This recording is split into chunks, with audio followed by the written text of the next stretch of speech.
I think it's clear to what you call politically conservative people that Western civilization as a whole is sliding off a cliff. And if America goes over the cliff, we're all going to get pulled down in its wake, and we can argue about why that happened when we're in a big heap of rubble at the bottom of the cliff.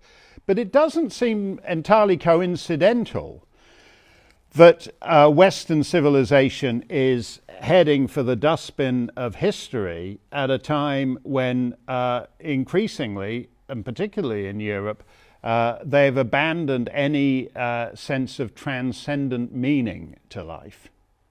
Yes. Yeah. Well, the saying, stand for nothing and you'll fall for anything, is, of course, incredibly true.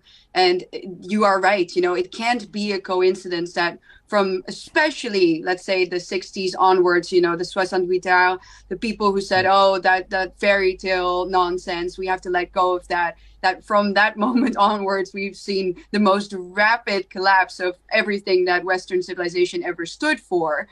That cannot be a coincidence, because it isn't a coincidence. You know, there is an actual destruction, of course, of the fundaments of the Western society, and we can debate about that all we want. But of course, Christianity is the foundation of Western civilization, together with the antiquity. And if you just let go of that, of course, that is going to have consequences. I mean, people who are completely uprooted are easy to manipulate. If you don't know what you stand for, where you come from, what your morality actually is based on, then how could you possibly defend it? And, you know, I think that there are a couple of people who try really hard to defend it with just secular values, and who succeed and who are wonderful people, but I don't know that it's enough.